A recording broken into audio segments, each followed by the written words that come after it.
Y aprovechando que tengo pues a dos presidentes, don Rodrigo, a usted usualmente le hago alguna consulta, voy a aprovechar que está el mandatario de El Salvador, gracias, ya tengo la autorización, ¿verdad? Entonces quería hacerle la consulta, dos preguntas muy puntuales. Esto es porque el método Bukele tiene cerca de 30,000 presos inocentes en su país, según la organización Socorro Jurídico Humanitario. ¿Considera que para evitar la crisis de seguridad que actualmente vive en nuestro país, debería de replicarse el sistema? ¿Y qué garantiza que una vez que usted salga del poder, pues su método se mantenga? Esa sería una de las preguntas. Apenas me conteste esa, pues haría la segunda. Sí, muchas gracias. Como en todo país democrático siempre hay oposición. Y pues la oposición es nociva y a la vez es sana. Es una de esas paradojas son esas paradojas de la democracia en donde, como decía Winston Churchill, es el mejor sistema que conocemos, ¿verdad? Y entonces en El Salvador tenemos oposición. Esa ONG que usted menciona es una ONG formada por exmiembros del FMLN, que además no solo son oposición del gobierno, digamos, ellos mismos lo dicen, sino que además fueron gobierno 10 años. Fue la década más sangrienta que vivió nuestro país. Llegamos a tener en el gobierno de ellos, de los miembros de Socorro Jurídico, de los que conforman la Junta Directiva de Socorro Jurídico, en su gobierno llegamos a tener 103 homicidios por cada 100,000 habitantes, que es la tasa de homicidios más alta de todo el mundo, más alta que Afganistán, más alta que Irak, más alta que cualquier país de África subsahariana, más África que cualquier lado, más África que toda Latinoamérica, más alta, perdón, que toda Latinoamérica, la más alta del mundo, le llegamos a tener en el gobierno de ellos. En el gobierno de ellos también hubo una tregua con las pandillas, en donde esos videos que salen, donde los pandilleros tenían prostitutas, fiestas con luces de discoteca, drogas, transmitían sus fiestas por internet. Fue en el gobierno de ellos, los de Socorro Jurídico, y esas ONGs no son los únicos. Hay otra que se llama Cristosal también, que son del FMLN, básicamente, de organizaciones de izquierda, y hay otras, un movimiento que se llama Movir también. Y ellos han inventado esta cifra de 30,000 inocentes, la cual yo les digo, bueno, obviamente en todo país del mundo no hay ninguna policía del mundo que sea perfecta.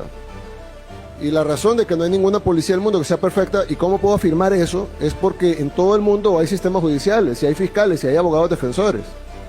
Si las policías fueran perfectas y solo arrestaran 100% culpables, no habría necesidad de llevarlos a un juicio, donde hay un fiscal y un defensor y un juez, porque obviamente si el 100% son culpables, entonces mejor nos ahorramos el sistema judicial, nos ahorramos los fiscales, nos ahorramos las acusaciones, nos ahorramos las apelaciones y nos ahorramos los abogados defensores que cobran caro.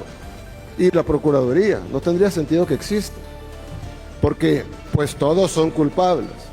Entonces es sabido que en El Salvador, como en Costa Rica, como en Francia, como en Alemania, como en Inglaterra, como en los Estados Unidos, hay inocentes capturados. Eso pasa en todos lados y parece un sistema judicial que los libera. Y me decía un reportero de la BBC del Reino Unido, me decía, sí, pero sus cifras son mayores que las nuestras, en porcentaje, por supuesto. Y le digo, claro, porque el Reino Unido no ha sido la capital mundial de los homicidios, éramos nosotros. Y si éramos la capital mundial de los homicidios es porque teníamos el mayor número de homicidas. Y si teníamos el mayor número de homicidas, obviamente tendremos el mayor número de presos homicidas. Y si tenemos el mayor número de presos, pues obviamente habrá un porcentaje de personas inocentes que han sido liberadas en su gran mayoría, y hemos liberado 7,000 personas. Lo otro que es importante decir es que alguien dice, bueno, pero El Salvador ha metido a la cárcel al 1% de la población. Yo decía, no. Nosotros hemos liberado al 99% de la población que estaba en la cárcel, porque en El Salvador todos estaban en la cárcel. Para los que conocen salvadoreños o tienen familia en El Salvador o tienen amigos salvadoreños, o si no, pueden preguntarle a medios aliados, etc. Los salvadoreños estaban en la cárcel todos. No podían ir los niños a jugar, no podía alguien caminar por la calle, no podía ir un par de señoritas solas caminando por la calle, eso era impensable. Iban a ser violadas, les iban a arrancar la cabeza, iban a dejar las cabezas tiradas en un basurero. Entonces, nosotros no metimos preso al 1% de la población, nosotros liberamos al 99%. Obviamente, las operaciones no son perfectas y pues sin ninguna intención de dañar a una persona inocente, algunos inocentes pues obviamente fueron capturados de la misma manera que lo son en Francia, en Alemania, en Japón y en todos los países del mundo, y estamos liberándolos. Ya hemos liberado 8.000 personas y vamos a liberar el 100% de inocentes. Ahora, yo le decía a un embajador, no voy a decir de qué país, pero yo le decía a un embajador que me decía eso. Dice, porque hay que acelerar las liberaciones de los inocentes. Yo le digo, claro, embajador.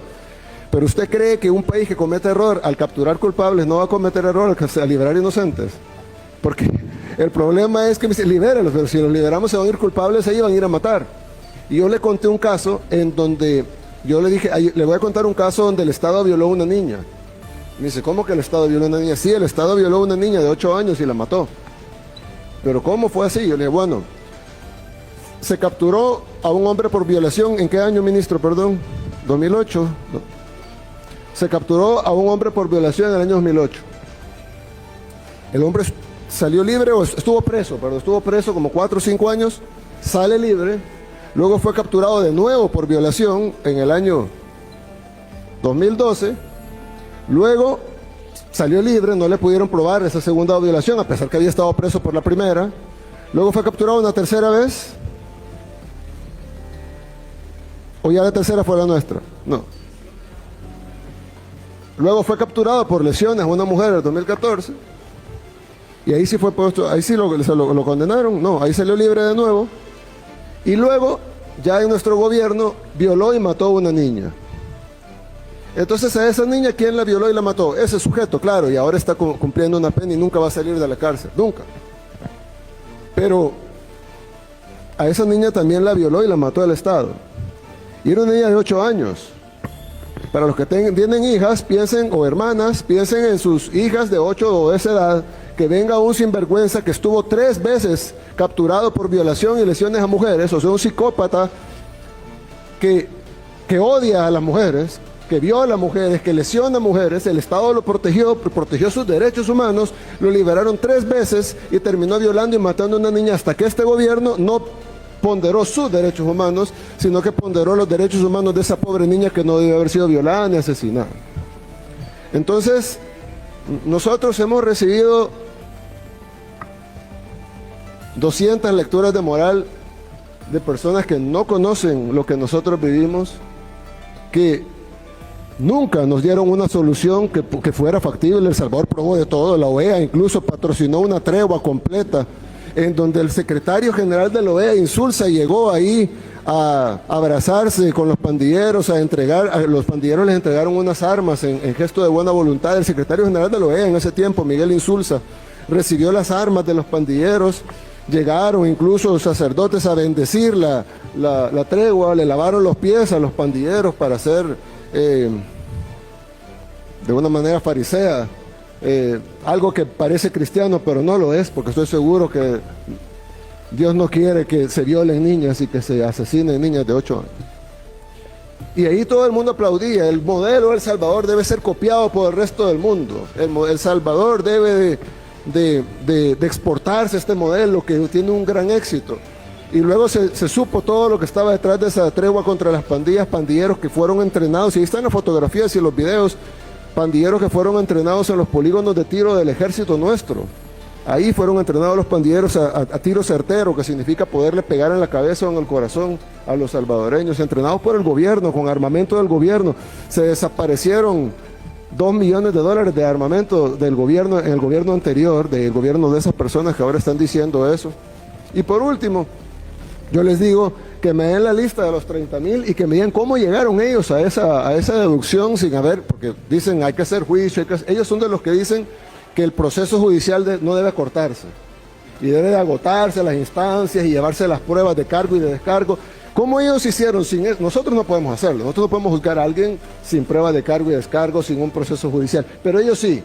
Ellos ya determinaron que hay 30,000 inocentes sin cargo y descargo, sin pruebas, sin juicio, sin oír al fiscal, sin oír a los acusadores, sin oír a los abogados defensores, sin ver ninguna audiencia, sin escuchar los testimonios de nadie. Ellos ya, por sus poderes mágicos, han definido que hay 30,000 inocentes. Yo lo que les quiero decir es de que nosotros los escuchamos a ellos, no a ellos, pues porque ellos son del FMLN, pero sí escuchamos a muchas ONGs, supuestamente defensores, y organismos supuestamente defensores de derechos humanos, y hicimos sus recetas, las aplicamos, pero luego de 150,000 salvadoreños muertos por las pandillas, y luego de que en un fin de semana mataran 87 salvadoreños, en un fin de semana, nosotros tuvimos una reunión a las 3, 4 de la mañana y decidimos pararlo. Y lo fuimos a parar y lo aniquilamos totalmente en la operación más exitosa en toda la historia de la humanidad, porque tuvimos 0 bajas civiles. Todas las operaciones de ese tamaño tienen centenares, si no miles de bajas civiles. Tuvimos 0 bajas civiles, tuvimos 8 bajas de nuestras fuerzas del orden, de héroes nuestros que cayeron en ese combate. Y tuvimos aproximadamente, ¿cuántos pandilleros habrán caído en la? 110 pandilleros. Entonces, haber eliminado el crimen del país con más crimen en el mundo, con 0 bajas civiles, 8 bajas de héroes de la fuerza pública y 110 pandilleros, es la operación más exitosa en toda la historia de la humanidad.